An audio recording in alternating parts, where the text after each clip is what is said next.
지난 시간에는 우리가 모세가 탄생을 해서 하나님께서 모세라고 하는 이 버림받은 아이를 이스라엘의 구원자가 되도록 애굽의 왕궁 한가운데서 바로의 공주의 아들로 자라게 하신 이 사건에 대해서 생각을 했습니다. 죽을 뻔한 한 아이를 하나님께서 건져내셔서 그 애굽 적들의 가장 중요한 핵심부에서 자라게 하시는 이 하나님의 특별한 섭리와 그 누구도 대적할 수 없는 하나님의 능력, 이런 것들을 우리가 살펴본 적이 있었습니다. 두 번째 모세에 대해서 생각하는 시간인데, 세월이 흘러서 한 40여 년 세월의 간격이 있습니다. 모세가 40세의 중년의 나이가 되었는데, 놀라운 것은 이 40대 중년의 모세는 이미 자기 자신이 이스라엘 사람이다, 나는 히브리인이다 라고 하는 그런 자기 정체성을 가지고 있는 모습으로 등장을 합니다. 어떤 과정을 통해 모세가 이런 그 정체성을 가지게 되었는지는 잘 알 수 없습니다.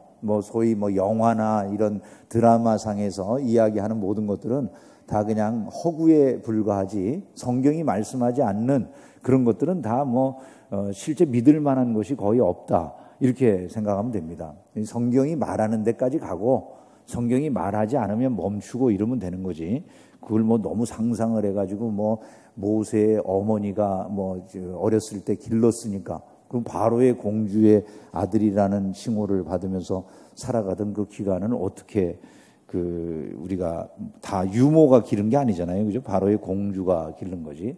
그런 것들을 다 어떻게 설명할 수 있습니까? 그러나 하여간 분명한 거는 여러 정황들이 있을 수 있겠죠. 시녀가 건졌으니까 그 내용을 아는 사람들이 여러 명이 있기 때문에 얼마든지 모세가 자기의 히브리인으로서의 정체성을 알 만한 그런 근거들은 있다라고 생각이 됩니다. 하지만 우리는 알 수가 없습니다. 어떤 방법을 통해서 어떻게 모세가 그 과정에 이르게 됐는지는 성경이 말씀하지 않으니까 알 수가 없어요.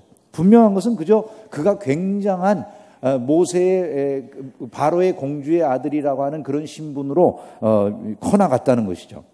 히브리 기자가 그렇게 말을 하죠. 바로의 공주의 아들이라 칭함을 거절했다. 그러니까 그가 이 40대에 이르러서 자기의 정체성을 분명하게 드러내기 전까지 그의 신분은 뚜렷한 거예요. 그게 뭡니까? 바로의 공주의 아들. 이것이 그의 신분인 거죠. 그리고 그는 굉장히 말과 행동에 능한 삶을 살았기 때문에 인정받는 위치에 있었다라는 것도 짐작을 해볼 수는 있습니다. 사도행전 7장 22절에 보면 모세가 애굽 사람의 모든 지혜를 배워 그의 말과 하는 일들이 능하더라, 이런 그 말씀이 나와 있어요. 그러니까 모세라고 하는 인물에 대해서 우리가 알 수 있는 정보는 이 정도인 거예요. 40대에 이르러서 그가 분명하게 나는 히브리인이다 라고 하는 그런 자기 정체성을 갖게 되었고, 그리고 그는 그 당시에 그런 정체성을 가지고 있었을 때 애굽에서 바로의 공주의 아들이라는 확고한 지위를 가지고 있었을 뿐만 아니라 말과 행동에 능한 사람이라고 인정을 받는 그런 위치에 있었다라고 하는 것을 우리가 알 수 있는 거죠.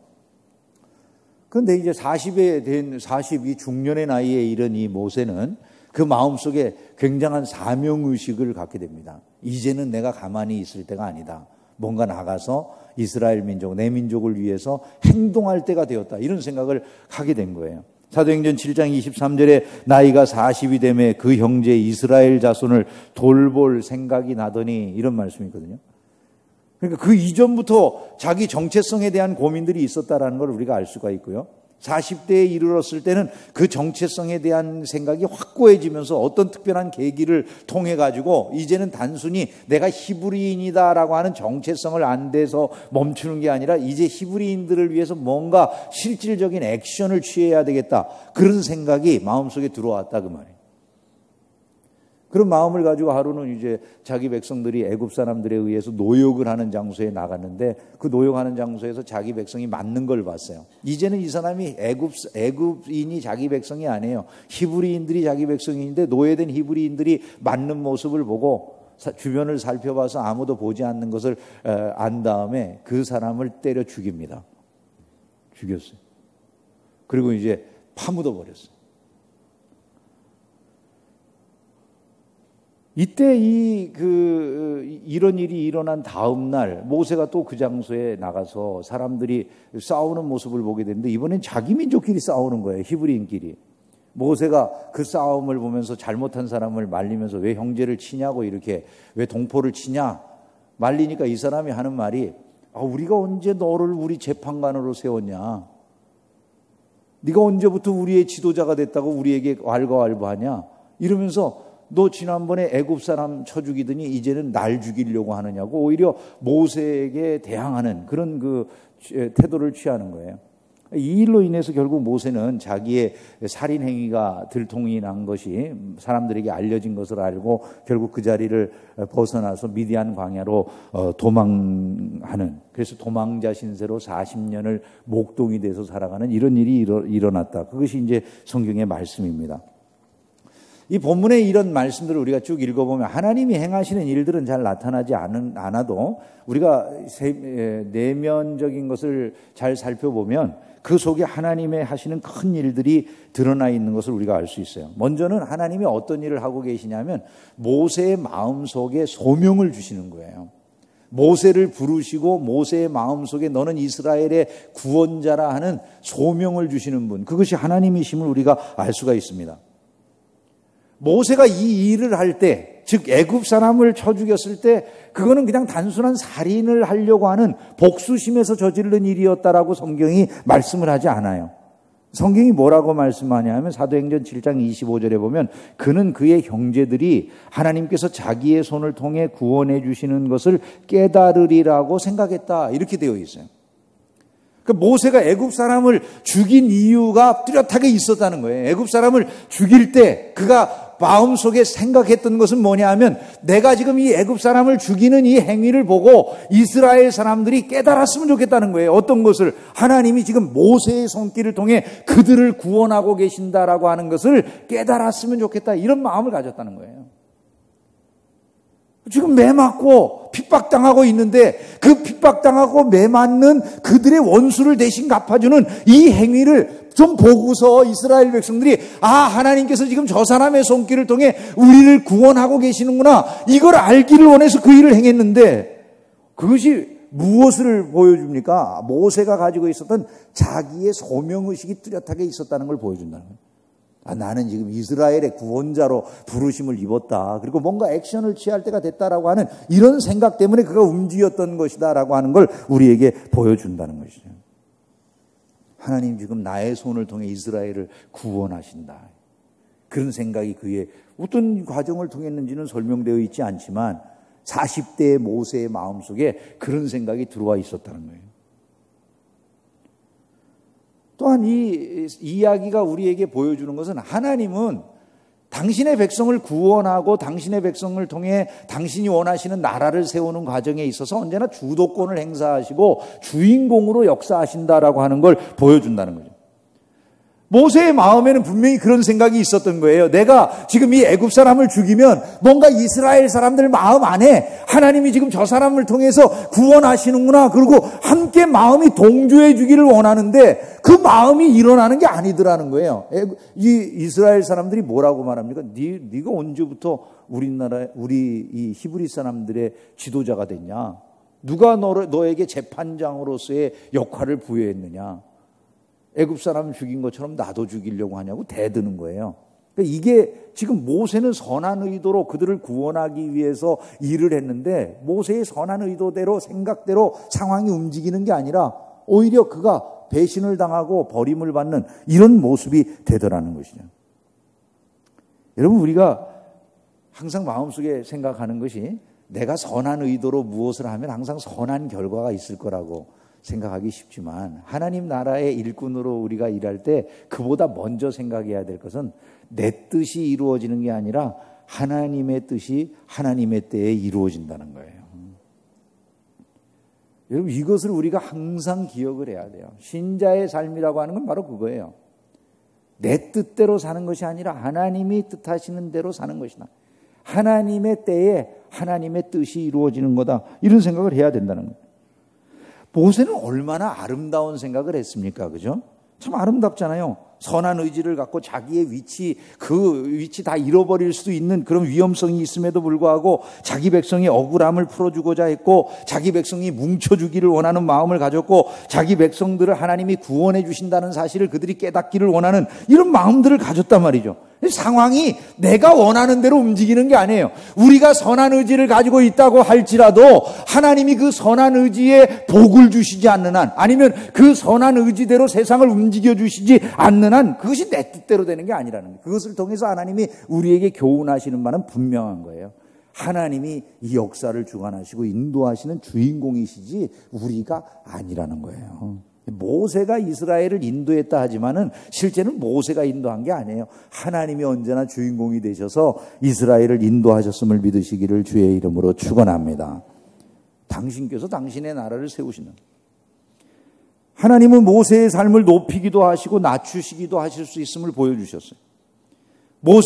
모세가 부모에게 버리움을 받아서 이 나일강에 띄워져 있을 때 그를 한순간 그 죽음의 자리에서 건져서 바로의 공주의 아들이 되게 하실 수 있는 분도 하나님이시고, 그 바로의 공주의 아들이라고 하는 지위에서 하루아침에 갑자기 모든 것을 잃고 광야를 떠도는 그런 목동이 되게 하실 수 있는 분도 하나님이시다 그 말이에요. 하나님은 모든 것의 절대적인 주권자가 되신다, 이 사실을 모세의 삶을 통해서 선명하게 보여주고 계시더라는 것이죠. 이런 하나님에 대해서, 그 하나님이 모세를 부르셨을 때 모세의 믿음의 반응이 무엇입니까? 모세는 바로 그 하나님께 믿음으로 반응할 줄 아는 이 신앙인이었다, 이걸 우리가 생각해야 된다.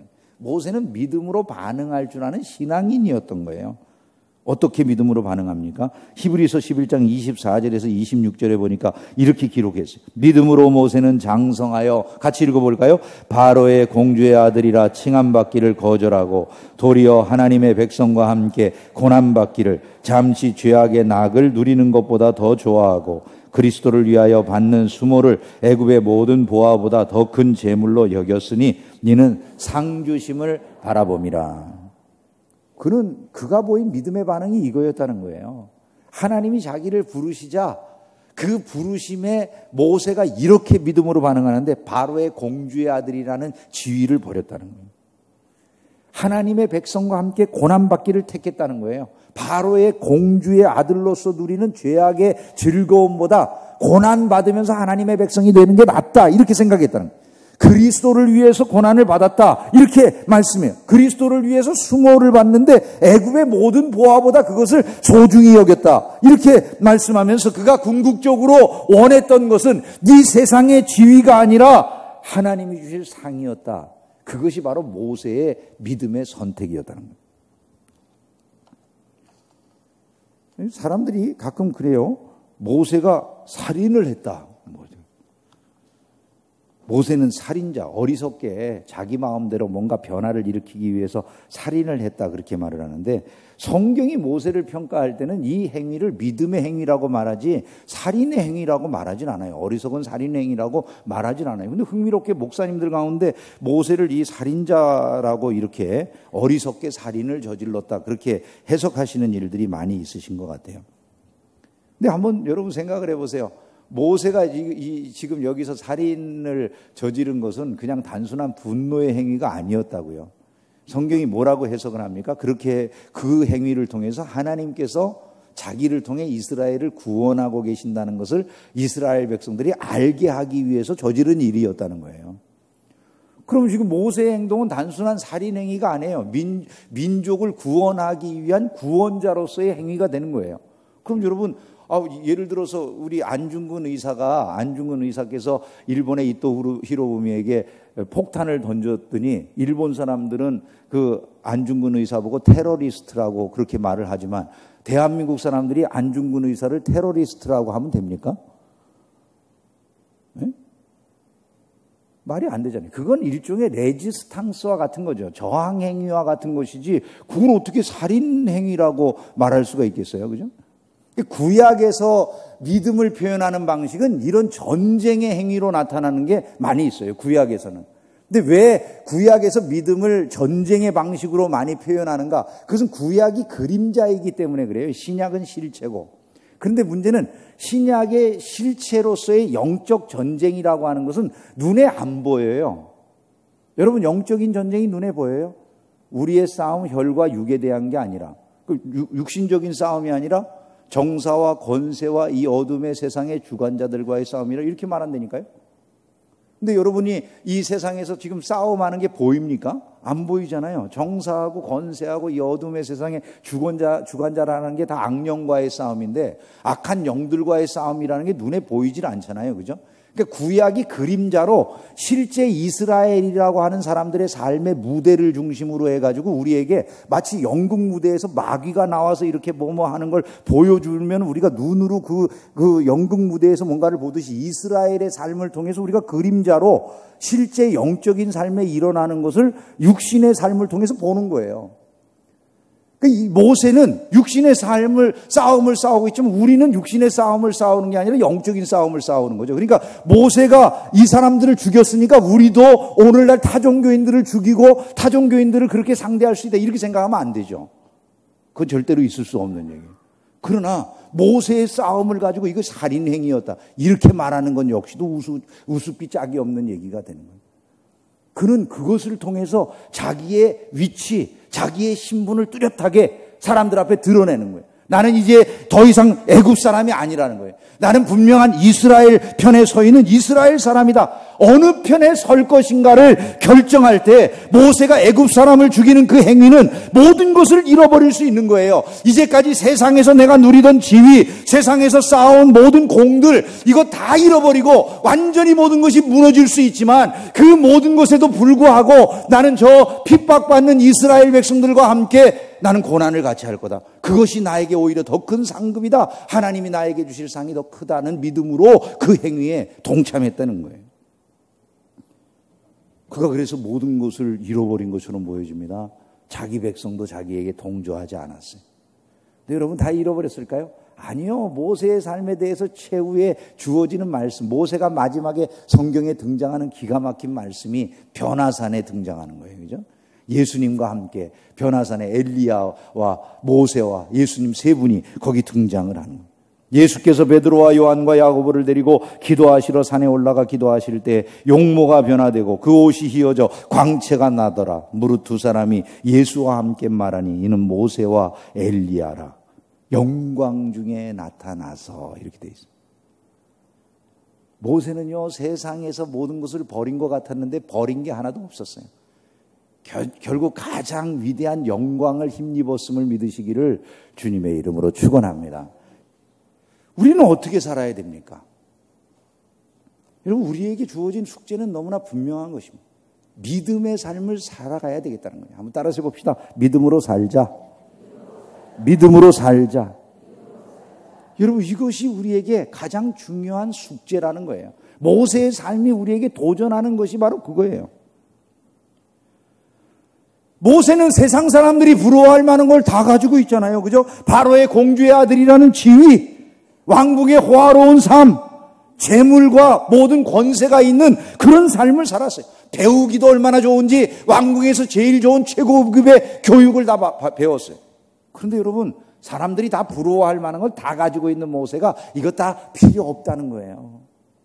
고난을 받더라도 이스라엘 백성들과 함께 하겠다는 거예요. 하나님이 부르셨더니 그 부르심에 그가 그렇게 응답했다는 거예요. 여러분, 우리가 이 믿음을 생각할 때 항상 기억해야 될 게 있어요. 성경이 말씀하는 믿음은 언제든지 참다운 믿음이라고 하는 건 버리는 것으로부터 출발이 된다는 거예요. 버리는 것. 제자들을 부르셨을 때 자기가 가지고 있는 모든 것을 버리고 주님을 따랐더라, 이렇게 되어 있어요. 그물을 버리고 배를 버리고 잡은 물고기를 버리고 주님을 따랐다는 거예요. 여러분, 참 신앙생활은 늘 처음이 버리는 것으로 출발이 돼요. 모세도 마찬가지예요. 모세가 하나님이 자기를 부르셨을 때 그 부르심, 너는 이스라엘의 구원자라고 하는 소명의식이 생기는 그 순간에 그는 바로의 공주의 아들이든 자기가 그때까지 이루어놓은 명성이든 모든 위치든 다 버리고 주님의 백성과 함께 고난받기를 선택했다, 그런 말이에요. 그 일을 통해서 받을 상급이 더 크다는 믿음의 확신을 가지고 있었다는 거죠. 오늘 우리 시대의 신앙이 변질된 것처럼 보여지는 가장 큰 부분이 바로 이거예요. 믿음의 삶을 반대로 이해하는 거예요. 반대로. 믿음으로 무엇을 포기하고 버리는 것으로 출발하지는 않고 믿음으로 항상 무엇을 얻는 것으로 생각을 해요. 여러분, 믿음으로 우리가 부자가 되기를 원하고, 믿음으로 권세자가 되기를 원하고, 믿음으로 지식의 사람이 되기를 원하고, 명예를 얻기를 원하고, 믿음으로 높아지기를 원하는 그런 마음이 우선하지 않습니까? 여러분, 믿음은 복을 받습니다. 아멘도 못하겠어요? 믿음은 복을 받습니다. 복을 받아요. 근데 분명한 것은 선후가 뒤바뀌면 안 돼요. 예수님 때문에 나는 고난을 당할 수도 있어요. 예수님 때문에 가난해질 마음도 가졌습니다. 예수님 때문에 무시당해줘도 좋고요. 떠돌이가 돼도 좋고요. 심지어 죽어도 좋아요. 그러나 예수님이 내게 최고입니다. 그 고백 이후에 주님이 우리의 삶을 붙들어서 마치 모세를 영광스럽게 해주듯이 그렇게 영광스럽게 해주시는 거예요. 근데 이게 뒤집어져 있으니까 신앙의 능력도 없고 다 잃는 것 같으니까, 세상을 잃는 것 같으니까 믿음의 용기가 나지를 않는다 그 말이죠. 결국 마음이 가시덤불과 같은 그런 상태에 머무르게 되는 거예요. 그게 아니고요. 예수가 보아예요. 하나님의 나라가 가장 소중한 거예요. 여러분, 오늘날 우리 신자들의 마음속에 이런 의식이 먼저 중심에 자리를 해야지 진짜 믿음의 삶이 가능해진다는 거예요. 그 세상을 중심으로 살아가니까 목사님들도 전혀 소용이 없잖아요. 약속했다가도 막 바꾸고 그냥.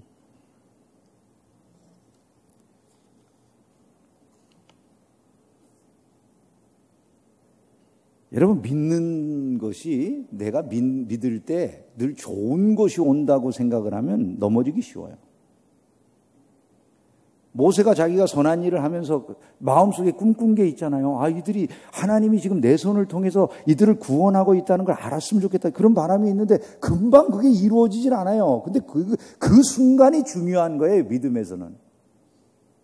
그 순간이 무엇입니까? 하나님이 당신의 일을 하나님이 원하는 때에 하신다는 주권자 되심을 인정하는 믿음이 그 순간에 필요한 거예요. 실제로 그분이 그 일을 행하시는 거예요.